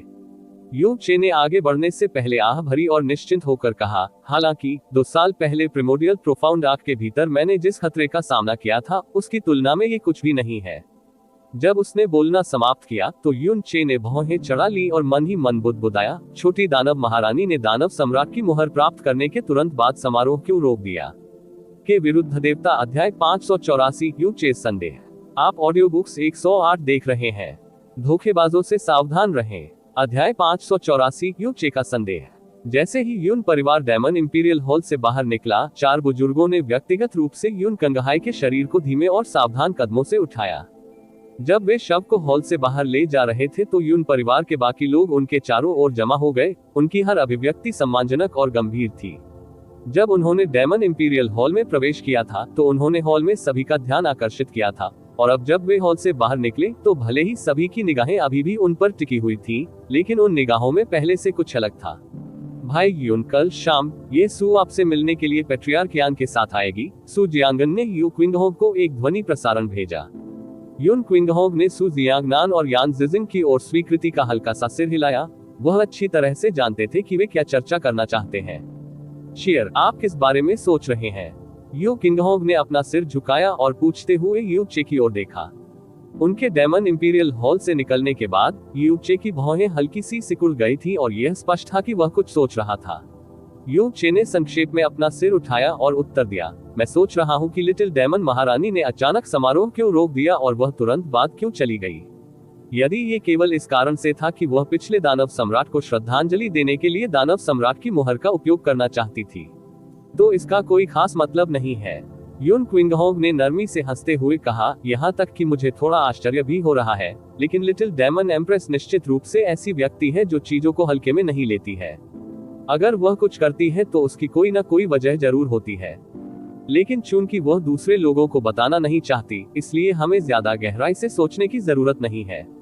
यू चे ने धीरे से अपना सिर हिलाया, लेकिन उसके बाद उसने अचानक पूछा, पिताजी, मैंने जियोयू से सुना है कि यह नियम है कि golden crow lightning flame valley हर 5 साल में केवल एक बार खोली जाएगी, लेकिन क्या यह उद्घाटन golden crow lightning flame valley द्वारा ही तय किया गया है, या ये दानव सम्राट के कबीले द्वारा तय किया गया है?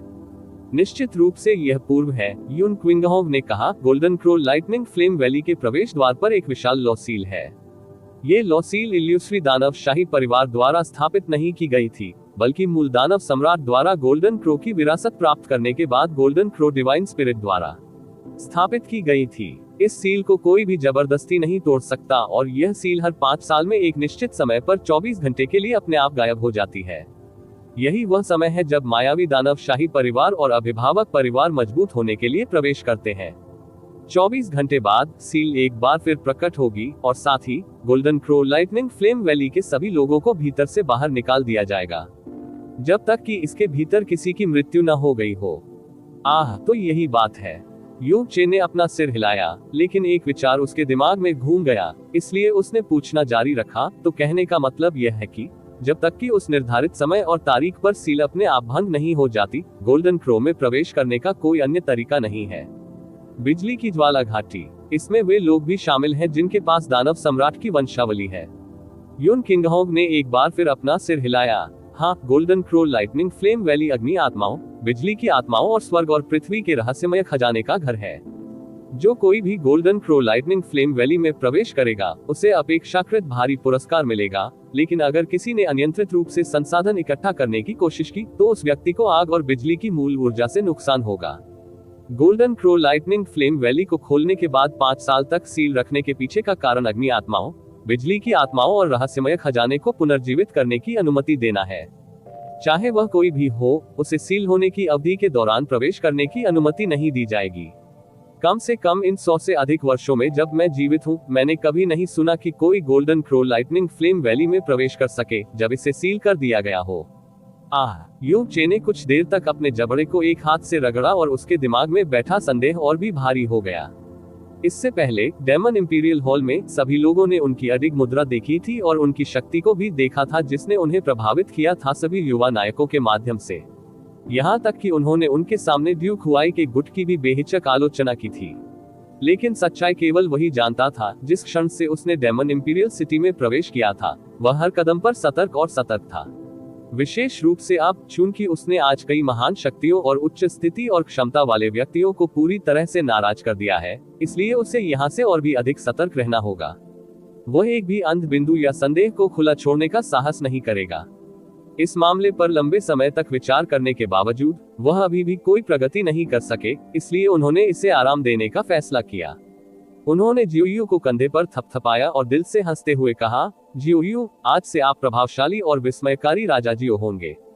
संपूर्ण मायावी दानव क्षेत्र के इतिहास में हमारे दादाजी के बाद आप केवल दूसरे व्यक्ति हैं जिन्हें राजा बनाया गया है। कैसा लगता है? जब से जियोयून ने इंपीरियल डेमन हॉल से बाहर कदम रखा था, उसके कदम हल्के और अनियमित हो गए थे और अब तक उसे अभी भी ऐसा महसूस हो रहा था जैसे वह किसी तरह के सपने में था। युन चे के शब्दों को सुनने के बाद उसके पैर रुक गए और उसने खोई हुई आवाज में जवाब दिया, ये सब वास्तव में बिग ब्रदर के प्रयासों के कारण है। मैं एक तरह से घाटे में हूँ, अभी क्या करना है? हाँ, यू चे ने हंसते हुए जवाब दिया, आपको इसके बारे में चिंता करने की जरूरत नहीं है। एक बार जब आप राजत्व प्रदान करने का समारोह पूरा कर लेंगे तो आपको स्वाभाविक रूप से पता चल जाएगा कि आपको क्या करने की आवश्यकता होगी। उसके बाद उसने अपनी आवाज धीमी कर दी और धीरे से फुसफुसाया, और तुम्हें राजा बनाए जाने के बाद तुम्हारी स्थिति सातवीं बहन के पिता से भी अधिक होगी, इसलिए तुम्हारे और उसके बीच के मामले में अब कोई बाधा नहीं आनी चाहिए। उद्धरण चिन्ह। हे जियो यून ने एक अजीब सी हंसी उड़ाई, लेकिन उसके तुरंत बाद उसकी अभिव्यक्ति धीमी हो गई और वह चिंतित आवाज में बोला, बिग ब्रदर, ड्यूक हुआ एक बेहद भयानक व्यक्ति है और आज के बाद वह निश्चित रूप से आपसे दिल से नफरत करता है, उसका दिल। इसके अलावा मुझे डर है कि हिलियन परिवार और बाकी 7 परिवार आपको नुकसान पहुंचाने का मौका तलाशेंगे। भाई यू। इसी समय पीछे से एक युवा लड़की की स्पष्ट और हल्की आवाज आई। खुश के साथ जियो यून चारों ओर घूम गया और उसने तुरंत नंबर 7 अंडर हेवन को देखा, जो उसकी तरफ तेजी से आ रहा था। उसके पीछे अंडर हेवन परिवार के 6 भाइयों के साथ 7 अंडर हेवन परिवार के नायक एकत्रित थे, जिनके चेहरे पर अलग अलग भाव थे। 7वीं बहन, जियो यून ने चिल्लाया, जबकि वह उत्साह और घबराहट से अपनी जगह पर खड़ा था। यून किंगहोग और म्यू योरू ने भी अपने कदम रोक दिए और उन्हें देखते ही उनके चेहरे पर हल्की मुस्कान आ गई। भाई यू, अब आप किंग जियो बन गए हैं। आप बहुत अद्भुत हैं। बधाई हो। नंबर 7 अंडर हेवन व्यावहारिक रूप से उत्साह और खुशी से भरे चेहरे के साथ जियो यून के पास पहुंच गया। यदि यह पहले की तरह होता, उसके पिता की उपस्थिति में वह जियो यून को अपना अभिवादन देने की हिम्मत भी नहीं करती, और भव्य समारोह के उद्घाटन से पहले हर बार जब अंडर हेवन परिवार यून परिवार की सीटों से आगे बढ़ता था तो वह जियो यून के साथ एक शब्द का आदान प्रदान करने में भी सक्षम नहीं था। लेकिन अब यू परिवार की प्रतिष्ठा और भाग्य पूरी तरह से उलट हो गया है, इस तथ्य के साथ कि जियो यून की उत्पत्ति उजागर हो गई थी और उसे राजा जियो बना दिया गया था। स्थिति स्वाभाविक रूप से पूरी तरह से अलग हो गई थी। खांसी। स्वर्ग के नीचे सबसे बड़ी महत्वाकांक्षा का चेहरा एक बोर्ड की तरह सख्त हो गया। उसने जियो यून पर तीखी नजर डाली और उससे सीधे नजरअंदाज करने का फैसला किया, लेकिन उसने नंबर 7 अंडर हेवन को अपने से दूर नहीं किया। इसके बजाय उसने काफी देर तक अपनी नजर यूचे पर टिकी रहने दी और फिर गहरी विलाप भरी आवाज में कहा, भाई यू, आपका ये बेटा बिल्कुल अविश्वसनीय है। वह मेरे सभी 6 बेटों से ज्यादा मजबूत है एक साथ। ग्रेटेस्ट एम्बिशन अंडर हेवन के शब्दों ने अंडर हेवन परिवार के 6 भाइयों के चेहरे पर मुस्कान ला दी। यून किंगहोग ने हल्की सी हंसी दी और उत्तर दिया, भाई अंडर हेवन, ऐसी बातें मत कहो।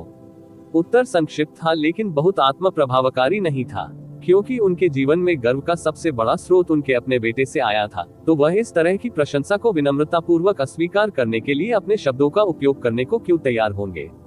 आज यूचे को देखने के बाद स्वर्ग के नीचे सबसे बड़ी महत्वाकांक्षा गहराई से थी ईमानदारी से स्थानांतरित हो गया। इससे पहले उन्होंने अपनी ही बेटी द्वारा यून परिवार के युवा कुलपति यून जियाओ के साथ प्रेमालाप करने का पुरजोर विरोध किया था, और इसका एक छोटा सा कारण यून परिवार की कमजोरी थी, लेकिन उनकी मुख्य आपत्ति इस संभावना पर थी कि जियो यून परिवार से आई थी। गहन आकाश महाद्वीप। अब यू परिवार का असली युवा मुखिया वापस आ गया था, और जब उसने यूचे को देखा तो उसके मन में जो विचार आया वह वास्तव में ये था, यदि 7वां खजाना इस बच्चे से शादी करने में सक्षम था, भले ही वह एक उपपत्नी थी, मैं अब भी तैयार रहूंगा। भाई यून, मुझे पूछने के लिए क्षमा करें, आपकी चोटें और आपकी पत्नी की चोटें अचानक ठीक हो गईं। क्या मैं पूछ सकता हूं कि यह किस विशेषज्ञ ने किया था? मेरे योगिनी कबीले ने हमेशा उपचार कला में अत्यधिक कुशल होने पर गर्व किया है, लेकिन हम आपकी चोटों के सामने असहाय थे और हम हमेशा इस धारणा के तहत थे कि स्वर्ग के नीचे कोई भी उनका इलाज नहीं कर सकता है।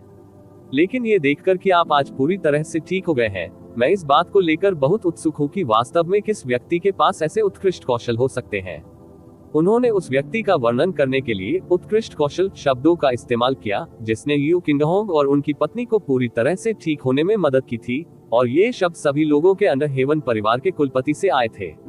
लेकिन जो लोग यून किंगहोग और उनकी पत्नी को लगी चोटों की गंभीरता को जानते थे, वे जानते थे कि उन शब्दों का उपयोग करना जरा भी अतिशयोक्ति नहीं थी। यदि ये दानव महारानी के शासनकाल समारोह से पहले होता तो कोई फर्क नहीं पड़ता कि किसने पूछा, यून किंगहोग इसे छिपा कर रखेगा।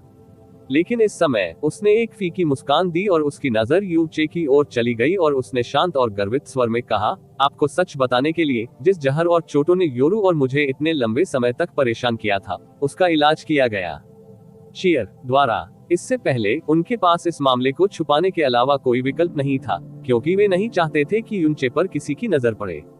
अब यून चे की प्रोफाइल इतनी ऊंची थी कि यह और अधिक नहीं हो सकती थी, और उसने ड्यूक हुआई के गुट को भी पूरी तरह से नाराज कर दिया था, इसलिए किसी भी जानकारी को छिपाने का कोई मतलब नहीं था। इसके बजाय अगर वह खुलकर सच बोलता तो संभवतः इससे यू चे को फायदा होता। जैसा कि अपेक्षित था, एक बार जब यून किंगहोंग ने ये शब्द बोले तो ग्रेटेस्ट एम्बिशन अंडर हेवन के चेहरे पर अकल्पनीय सदमा दिखा, और उसके पीछे अंडर हेवन परिवार के 6 भाइयों के जबड़े खुले हुए थे। वे उन्हें काफी देर तक बंद करने में असमर्थ रहे। वे सभी इस बात पर बेहद स्पष्ट थे कि यून क्विंगहोंग और म्यू योरू के शरीर पर हमला करने वाला जहर कितना भयानक था। यदि यह बात उन्हें किसी और ने बताई होती तो वे सभी इस पर विश्वास करने से इनकार कर देते, लेकिन ये शब्द सीधे घोड़े के मुंह से आए थे, इसलिए भले ही ग्रेटेस्ट एम्बिशन अंडर हेवन इस पर विश्वास नहीं करना चाहता था, लेकिन यह संभव नहीं था। एक बार उन्होंने उन सभी सूचनाओं के बारे में सोचा जो उन्हें हाल ही में प्राप्त हुई थी, इससे पहले कि यून किंगहोंग ने अपनी बात कही थी। ठीक होने के बाद वह अन्य लोगों के संपर्क में नहीं था, और एकमात्र बदलाव ये था कि एक पालक पुत्र यून चे उसके पास प्रकट हुआ था। स्वर्ग के नीचे सबसे बड़ी महत्वाकांक्षा ने गहरी सांस छोड़ी, और तभी वह उस सदमे को दबा सका जो उसके दिल की गहराई से उठा था। उसने अपने आसपास नजर रखी और इस मामले को आगे नहीं बढ़ाया। भाई यून, आपकी ईमानदारी के लिए धन्यवाद, लेकिन इस जगह की दीवारों के भी कान होते हैं, इसलिए हमें अब और देर नहीं करनी चाहिए। भले ही ड्यूक हुआई को आज पूरी तरह से और करारी हार का सामना करना पड़ा, लेकिन वह किसी भी तरह से पीछे नहीं हटेंगे। अब जब भाई यून पूरी तरह से ठीक हो गए हैं और दानव सम्राट की मुहर वापस कर दी गई है, तो छोटी दानव महारानी के पास उसके खिलाफ खड़े होने की बहुत अधिक क्षमता होगी। जहां तक आज से क्या होगा, इसके लिए मैं उनसे मिलने जाऊंगा। कल आपके घर आऊंगा ताकि हम वहां चीजों पर आगे चर्चा कर सकें। यून क्विंगहोंग ने हल्के से सिर हिलाया और आगे कुछ नहीं बोला। 7वां खजाना, चलो चले। ग्रेटेस्ट एम्बिशन अंडर हेवन ने जियो यून की ओर देखा और जाने के लिए तैयार होते ही सीधे नंबर 7 अंडर हेवन को अपने साथ खींच लिया। 7वीं बहन। अचानक जियो यून को सबसे महत्वपूर्ण बात याद आए और उसने उसे रोकने के लिए नंबर 7 अंडर हेवन के पीछे तेजी से चिल्लाया। उसके बाद वह जल्दी से उसकी तरफ दौड़ा और उसके हाथ में एक नाजुक सफेद जेड केस था, और एक बार जब उसने इस सफेद जेड केस को बाहर निकाला तो इसने तुरंत उसके आसपास के सभी लोगों का ध्यान आकर्षित किया, क्योंकि ये था लिटिल डेमन महारानी द्वारा उसे सफेद जेड केस प्रदान किया गया था, और इस केस के अंदर ओवरलॉर्ड पैलेट था। 7वीं बहन, यह अधिपति गोली है जो छोटी दानव महारानी ने मुझे दी थी। मैं इसे तुम्हें दे रहा हूँ। नंबर 7 अंडर हेवन की आंखें तश्तरियों में बदल गईं और हल्की चीख के साथ उसने अवचेतन रूप से अपना मुंह अपने हाथों से ढक लिया। उसके पीछे उसके सभी 6 भाइयों के चेहरे पर अविश्वसनीय भाव थे, और कोई भी ग्रेटेस्ट एम्बिशन अंडर हेवन की आंखों में उथल पुथल देख सकता था। यह कोई सामान्य औषधीय गोली नहीं थी, यह ओवरलॉर्ड पैलेट था जो जनता के लिए एक पौराणिक अस्तित्व था। ओवरलॉर्ड पैलेट जिसे गार्जियन फैमिलीज और ड्यूक पैलेस भी पसंद करेंगे और लालच करेंगे। इस ओवरलॉर्ड पैलेट को लेने के बाद जियो यून तुरंत एक ओवरलॉर्ड बन जाएगा और उसकी प्रगति तेजी से होगी। वह वास्तव में अपने सभी साथियों के बीच सर्वोच्च बन जाएगा, लेकिन वास्तव में उसने बिना किसी हिचकिचाहट के इस ओवरलॉर्ड पैलेट को नंबर 7 अंडर हेवन को दे दिया।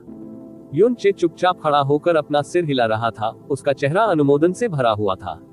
इस अवधि के दौरान उसे जियो यून के चरित्र के बारे में जो अंतर्दृष्टि प्राप्त हुई थी, उसे देखते हुए इस तरह की कार्रवाई जिसे अन्य लोगों द्वारा दुनिया को हिला देने वाला माना जाएगा, वह वास्तव में कुछ थी। जब जियो यून की बात आए तो ये बिल्कुल भी असामान्य नहीं था, वरना अंडर हेवन परिवार की छोटी राजकुमारी इतनी तीखी आपत्तियों के बावजूद भी उस पर इतनी क्यों मरती। आप यह ओवरलॉर्ड पैलेट हमारी 7वीं बहन को देना चाहते हैं? नंबर 5 अंडर हेवन ने अपनी गर्दन फैलाते हुए पूछा। उसका चेहरा अविश्वास से भर गया।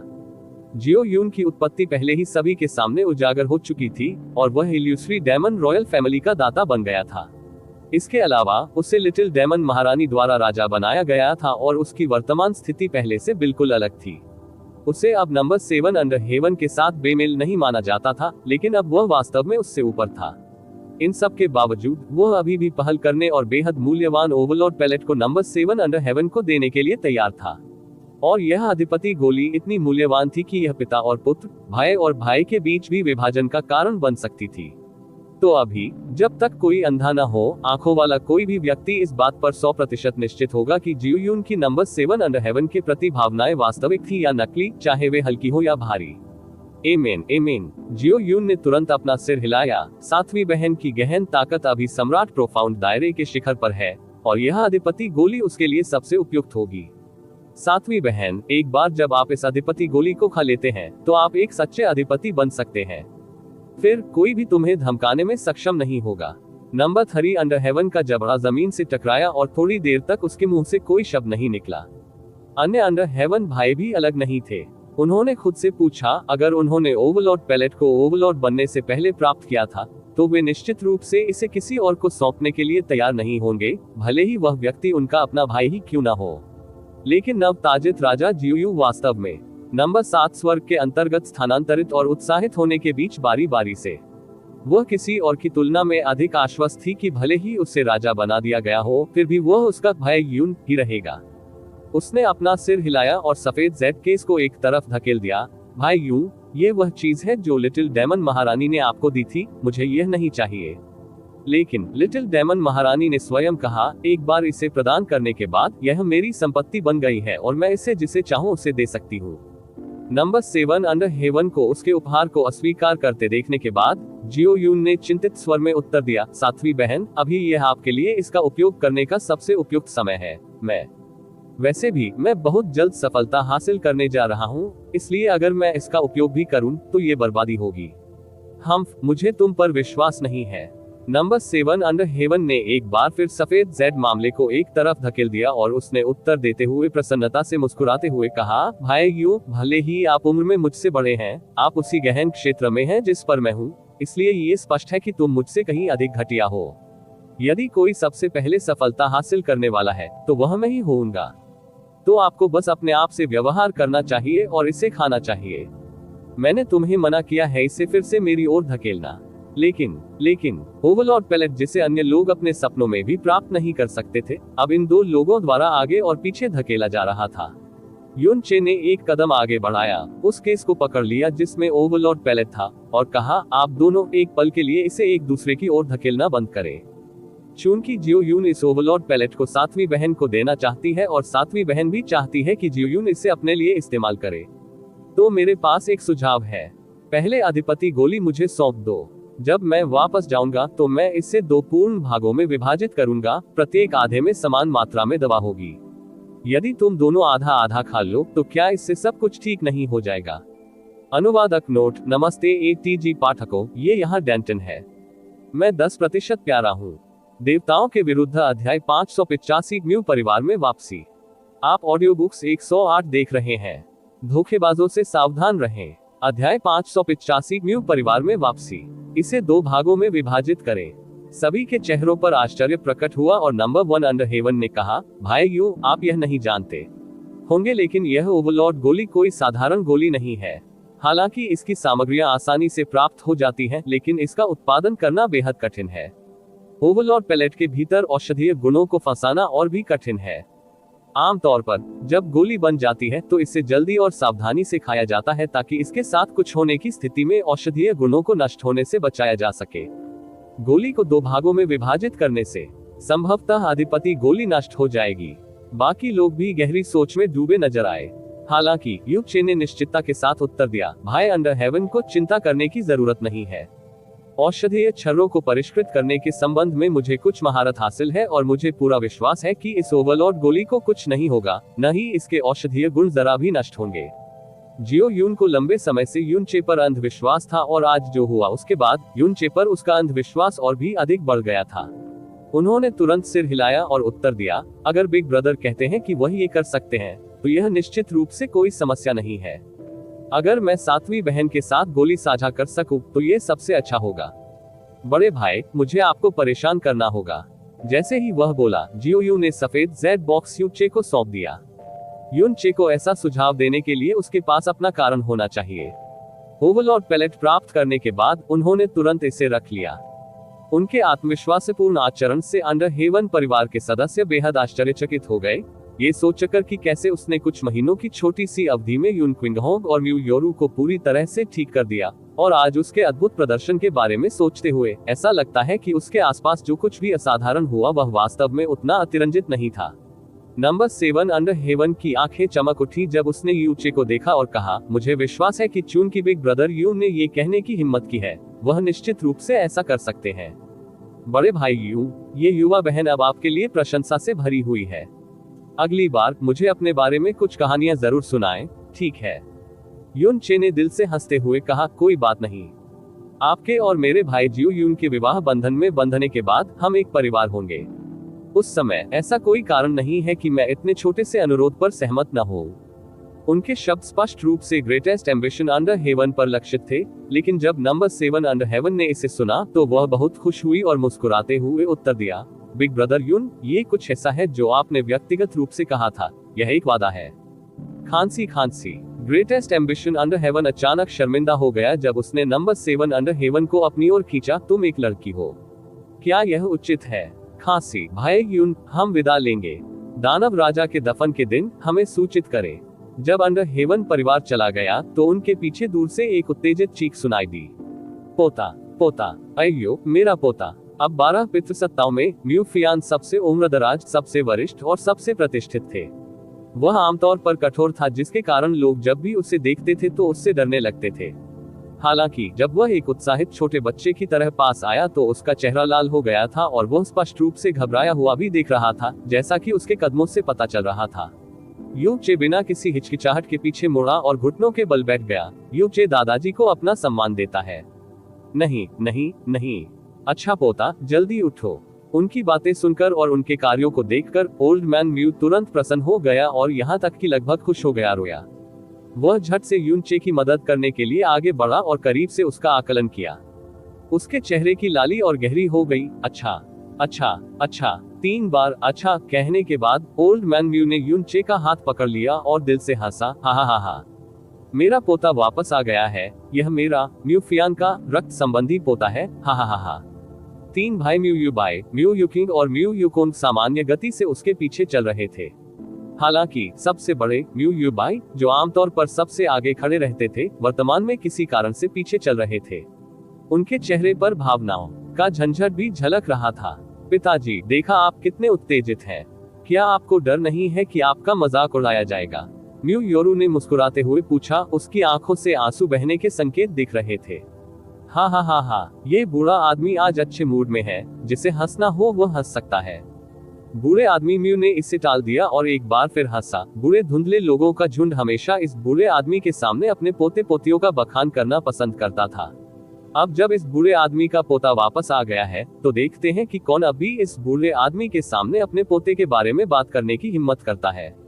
इस बूढ़े आदमी के पोते की तुलना में उनके पोते इतने हीन हैं कि उन्हें देखा ही नहीं जा सकता। हाँ हाँ हाँ हाँ। अपने सपनों में भी म्यू फेइंग की इच्छा थी कि उसे जल्दी से पोते पोतियां मिल जाएं, लेकिन अब तक उसकी यह इच्छा पूरी नहीं हो पाई थी। अब जब उनका पोता हुआ है तो जाहिर तौर पर वह 7वें आसमान पर है। इसके अलावा उनका ये पोता बहुत ही उत्कृष्ट था। इल्यूश्री डेमन दायरे की युवा पीढ़ी में शायद कोई भी ऐसा नहीं था जो उसकी तुलना कर सके। उसे इतने उत्साहित हुए कुछ 100 साल हो गए थे। दादाजी, आपकी प्रशंसा के लिए धन्यवाद, यू चे ने मुस्कुराते हुए कहा।